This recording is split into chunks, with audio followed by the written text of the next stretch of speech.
بسم اللہ الرحمن الرحیم۔ ایک کویسچن کیا تھا کسی نے کہ بچوں کو عصر میں، مغرب میں اور دن اور رات کے 12 بجے جھولے میں نہ لٹایا جائے کیونکہ اس وقت جنات حملہ آور ہو جاتے ہیں، کیا یہ بات درست ہے یا نہیں ہے؟ دیکھیں، اس بات کی کوئی حقیقت نہیں ہے۔ یہ وہی ہے جو بڑی بوڑھیاں بعض اوقات سنا کر اپنے اطراف سے ان چیزوں کو گھروں میں اس طرح نافذ کر دیتی ہیں کہ ہمارے بچے ان کو بالکل سمجھتے ہیں کہ یہ حقیقی چیزیں ہیں اور خواہ ہم ڈرتے رہتے ہیں۔ اور معذرت کے ساتھ میں بار بار کہتا ہوں کہ جن چیزوں سے اللہ نے ڈرایا، اس کے رسول نے ڈرایا، قرآن ڈرا رہا ہے، حدیث ڈرا رہا ہے، وہ ہمیں معلوم بھی نہیں ہوتی بعض اوقات، اور معلوم ہو تو اس کے بارے میں ہمارا رویہ دیکھ لیجئے، اور اس طرح کی اڑی اڑائی باتوں کی وجہ سے خوف کا عالم دیکھیں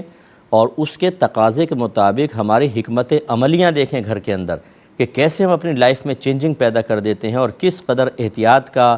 دامن تھامنے کے لیے تیار ہوتے ہیں، کتنی پابندیاں برداشت کر لیتے ہیں، لیکن قرآن و حدیث کے لیے نہیں۔ یہ رویہ تبدیل ہونے کی ضرورت ہے۔ ہاں، اگر کوئی چیز قرآن یا حدیث سے ثابت ہو جاتی ہے پھر وہ ویلڈ خبر ہے، پھر تو ہم اس پہ کوئی اعتراض نہیں کر سکتے۔ جیسے نبی کریم صلی اللہ علیہ وسلم نے فرمایا کہ جب مغرب ہونے لگے تو مغرب سے پہلے اپنے بچوں کو گھروں کے اندر کر لو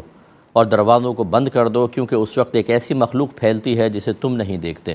تو اس کی شرح یہ بیان فرمائی ہے کہ جنات اس وقت باہر نکلتے ہیں اور وہ بچوں پہ اثر انداز ہو سکتے ہیں، تو اس لیے بچوں کو اندر کرنے کا حکم ہے۔ عشاء تک، مغرب سے عشاء تک فرمایا ایسا کریں، پھر اس کے بعد دروازہ چاہے کھول دیں،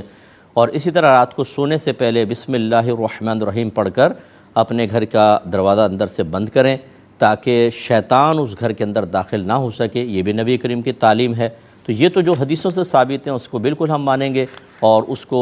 چونکہ وہ شریعت کی تعلیم میں قبول کریں گے، لیکن اس قسم کی باتیں، بے سروپا باتیں جب تک ثابت نہ ہو جائیں ان کے بارے میں توجہ کرنا بالکل غلط ہوگا۔